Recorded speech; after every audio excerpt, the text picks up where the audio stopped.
What's going on? It's the product of poverty's environment. D. Pope, Chuck Paul, and you're now watching the kickoff show. My guest today is the BX Savior, my man Jay Tips. What's going on, baby? Thank you, my brother. Thank you for having me. Long time. Yes, you know, I've been chasing you down since 2010, footlocker days, trying to get interviews, going to your shows and all that shit. It's been a crazy, like, jump from where you started to where you are right now. But I'm gonna take it back years ago. Now, I forgot, I was gonna bring a pair of sneakers that when I first met you in Foot Locker, that you sold me. It was a pair of the gray and yellow Bo Jackson, but they weren't called the Bo Jacksons. And at the time, there was like 5 Bo Jacksons. I sent you back like 3 or 4 times, my bad about that. I'm trying to remember what shoe it was. Yo, it was the gray joints, had like the black and the yellow in the back. Yeah. But I think they called them like flights or zooms. There was some other I know which one you're talking about. Yeah. But yeah, like since then, and even selling sneakers, mixtapes on CDs. Before we get into all, I want to say I'm proud of you, my nigga. Thank you. This shit is dope. I didn't think it would go this far. Like, I've been telling you to sell merch for a long time, and you've been selling merch without the music out. We're gonna get into how you started the music. We plan on taking the music and the merch. So first of all, what exactly is Savior Worldwide?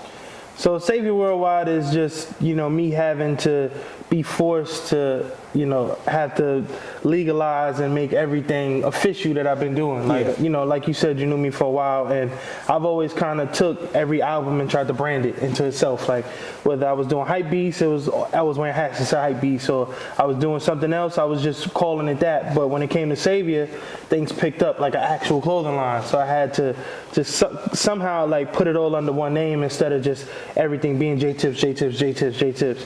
So it was just me. Savior Worldwide is me just making it official. Word. And also, even before that, you pretty much had an idea how to sell product because you used to sell sneakers. And not just on a resale tip, like just actually in stores. So is there like a correlation, like as far as reselling sneakers and moving the merch? Yeah. I feel like I've learned everything, even, even meeting you at Foot Locker. I feel like I learned a lot of like my customer service skills and a lot of things about how to deal with product and stuff through Foot Locker, working at Foot Locker. And, it has a direct correlation with selling sneakers because I feel like what's going on with hats and merch is very parallel. I feel like it's the same customer, it's the same way you have to convert people into like really fucking with something that maybe they didn't know about you or something like that. So it's been just a marathon of just me trying to figure it out, like just being an ultimate hustler, like the New York way of like every few years reinventing yourself and just trying to just chase the dollar. And the thing about it is, like, I think I texted you maybe about like months ago, and I was like, yo, where's the music? Are you gonna do some freaking music merch bundles? Because at the end of the day, that's where it's going right now. You know what I'm saying? Like, is there any plans for that in the future? Yeah, we actually working on it. Regardless of when this comes out, I'm not sure when you drop this, but it's gonna be, the music is gonna come out on the 19th, and we're working on stuff right now to package that. To like the day it comes out, it's stuff online, even like trying to get a new website going, like SaviorWorldwide.com instead of just Shop J Tips. Like trying to really like put it all in one place and really just keep it going, because the thing I've learned about expanding is you gotta expand the right way. Like you don't wanna just go so high on the cliff that you fall off, you know what I'm saying? You wanna continue to get to the top of the mountain. And so it's just me just trying to just keep it going, but also feed the customers that now know me for so much other things in music, and bring the music people along and introduce them to each other in some way, like a big room. Like, and that's one thing I want to touch on too, like, how did you get into the whole hats? Because like my bad, to cut you off before you even start. Because like, come on, we've seen dudes like Just Don make these $400-$500 hats, and back then we were like, yo, that's expensive. So even now at a hat with a price point for $85 to $150, ain't even that much expensive compared to other brands. So how did you get started with the whole customizing hats? Me, it was just me hitting these shows, and I haven't been blessed with, retaining my hairline for my whole life. So it was like when I really started to wear like different things like Supreme hats or BBC hats or Bape hats and shit like that. It was, when I started to really throw on the Yankee, it was when I started to kind of like identify with my city a little bit more. And just me going to these shows and always wearing like the MoMA hat and stuff, the collaboration that the Yankees did with the museum. People started to ask me, what was that? What was that? Who is that? and stuff. So I would go to these shows, and I just after a while I was like, you know what, I need to get a hat with my logo on it. Yeah. And then people would ask for it, and then this time around when it was time to drop the Savior, I was like, you know what, let me just get a Savior hat and introduce, like how we introduce in music now, it was like, let me introduce the Savior with a hat that says the Savior on it, and it just took on a life for itself. It just took over something where people was like, yo, what's that Savior shit? And it just, just spread around, and just that's pretty much like just how it all just took off with demand, just trying to meet it, trying to hit as many stores as possible, buying up whatever Yankee hats I can get, until it just kind of came into a situation where, just like it just opened a lot of doors for me.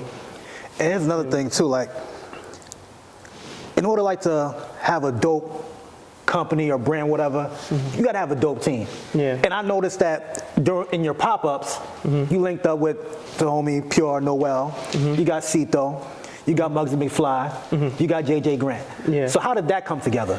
So through the music, I tried to go on tour by myself in 2018.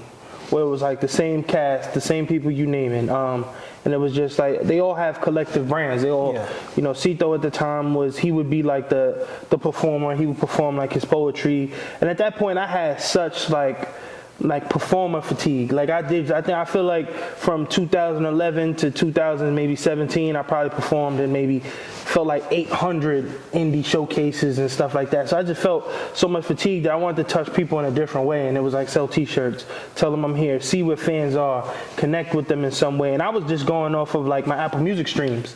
It wasn't even like a website analytic that I was going off. It was just like, I got 2,000 streams in LA. Maybe people come out, maybe people talk to me, want to meet me and stuff.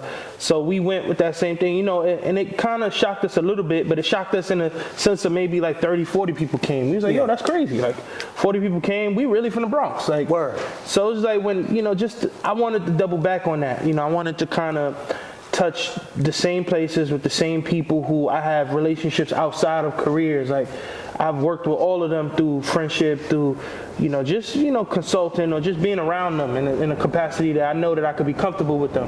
Like I want to see them win just as much as I know that they want me to win. So it's like this time around, we have so much leverage and people gonna line up for hats and they're gonna want to just get close to us. I was like, I want to be on the road with them again. I want to be outside with my friends again. And this time it's just we've been able to really reap the benefit of it, of like just captivate so much energy in these cities, and it's been dope. And you, my nigga, y'all was in Charlotte, y'all was in Atlanta, y'all was in LA, y'all was in Miami. And of course, the only one I've been to, of course, was the one in New York, which was a dope show, you know what I'm saying? Like, I was shocked, surprised, it was dope, good vibes. Yeah. There was no problems, there was zero violence and all that. And it was featured on the BX 12 News. How did you feel put on the news that morning, a nigga from the Bronx, on the Bronx News, and you weren't going to jail? It feels good to see other people feel good about it. Like, I think that, I've kind of put myself in a position where I felt like I should have been to a certain space a long time ago. Like, I've been making music and handing out CDs and stuff since high school. So I think sometimes just to see like the reaction and stuff is like, I'm born ready. I've been felt like this should have happened. So it's like some of it is like when I see other people get really happy, that's when I finally feel it. When it finally like the chip off my shoulder comes off a little bit and stuff, and I could enjoy people's reactions, the reposts and stuff like that. That's when it really like catches me off guard, when like people start calling my mom and just different things. Like just being able to kind of just embrace it. And it's tough too, because as much as things are really happening, it's happening during the pandemic. So it's like a lot of time, most of my days are spent trying to plan. And when I'm on the road is when I finally realize like, damn, life really did change. Like people are really fucking with me and shit. So it's been an adjustment just to even kind of just embrace it. Yeah, because even like I said, people are coming down the pandemic. Yeah. They maxed up, getting their temperature taken just to cop these hats. Yeah. And that's dope. Now, I want to talk about some music. Because you've been chilling for like what, last 2-3 years now? No, it's been that's how fast things been. It's only been a year and 4 months. A year and maybe 6-7 months now. It's about 2 years, almost 2 years. Almost 2 years. Yeah. So like, was it like a regular, like did you plan on taking a break, or it just so happened to be that way? You know what it was? When I dropped the last project, I wanted to take a break. I wanted to in some way do what I'm doing now. Like, you know, we can't predict it being successful, but I wanted to somehow like work on some merch and kind of get my ideas out there, make more hoodies, make more sweatpants, like kind of develop I feel like for a while in my life, whenever I would make some money, I would just invest it into my career. So I wanted to kind of stack some money and maybe move. I wanted to just do a few things where it wasn't like, all right, I got some money, shoot a video. All right, I got some money. You want to do some regular adult shit. Yeah, I wanted to like adult, you know what I'm saying? I wanted to be a parent, you know what I'm saying? I wanted to do a few things like go to fucking Disney and shit. Like, I wanted to do that, but then, you know, just being a creative, music started to come. Music started right. So I put out The Savior. And you know, what happened to be a really good decision because it really kickstarted a lot of things for me. But then it's just, you know, me and my regular cycle. One of the things that I haven't really got a chance to talk to a lot of people about, I was gonna put out music this year on my birthday, but instead of putting it out on my birthday, May 10th, I decided to just drop a T-shirt. That T-shirt's the most sold item I ever sold. Like I sold the Yankee drip that's on the wall. Like I sold more shirts than I ever sold before. So that really like was like a decision. I was like, holy shit, maybe the music, you know, maybe I can in some way not feel like I'm putting out music because I have to, but kind of like get people into it and just seeing my followers grow and seeing people really, really like being able to expand my audience. Now it's like when it's time for me to finally get the music out, like I found the perfect place for it.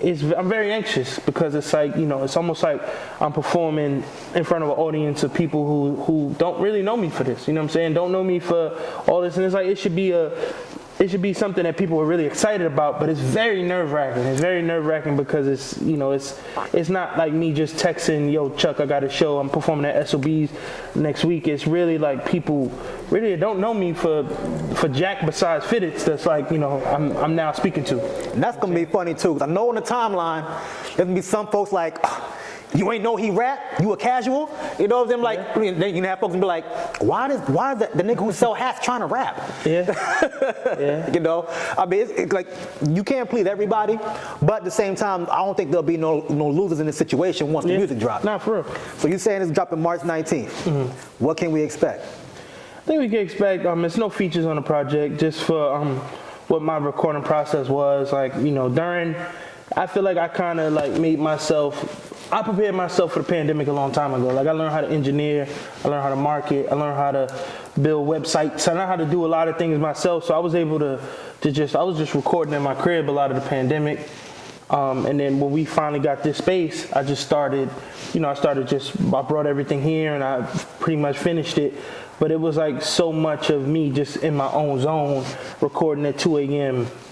Like even the people I work with, they haven't unless they heard something just on passing, I just been in my zone. I just been doing it when I can do it.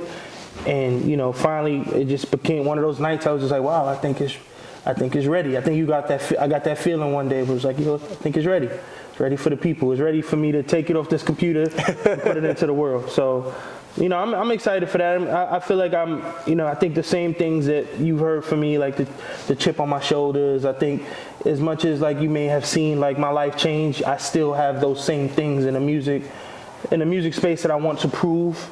Just like feeling overlooked, you know what I'm saying? Feeling like I should have made it a long time ago. Feeling like I had a lot of the ducks in a row but things still didn't pan out. Like, you know, relationships that, you know, you wish was still here and they're not. And, you know, just a lot of people that come and pass. And I think I feel telling those stories and stuff like that. And I think one of the things I'm excited for people to listen to is me explaining a lot of things that have happened within the last time, whether it was just creating a sneaker with Nike and that situation not panning out, and being able to bring the Nike to the Bronx, being able to, you know, consult and what's going on with the hats. I've talked about a lot of it, so, you know, I'm excited to finally get that off my chest and put it into the world through the music. I'm glad you brought that up about like saying like where you should have been or whatever. Like, do you feel like you get the respect that you deserve? I don't know.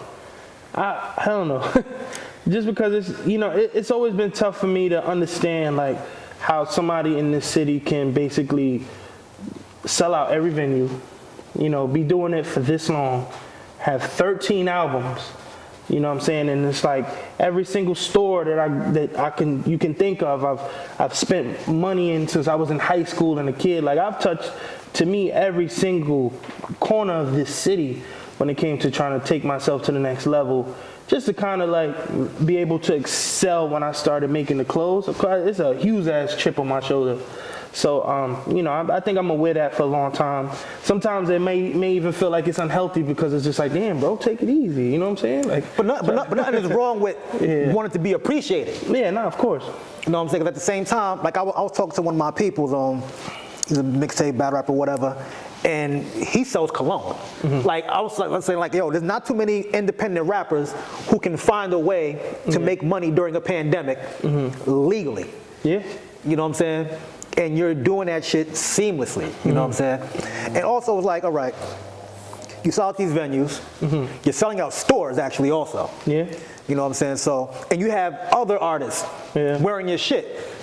Like, do they even know that it's your shit, or they just thought it was fire and just bought it? I think that's the part that's probably going to be a discovery now. I think people are going to start looking at the clothes and being like, wait, this the J Tips nigga? Like, that's him? Like, I think it's going to be that, which is going to be interesting. Because I'm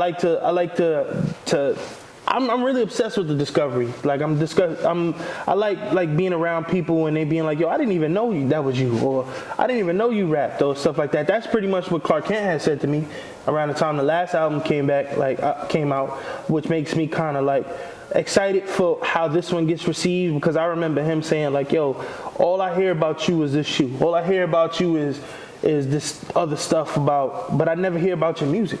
But I know you make music because people told me you make music.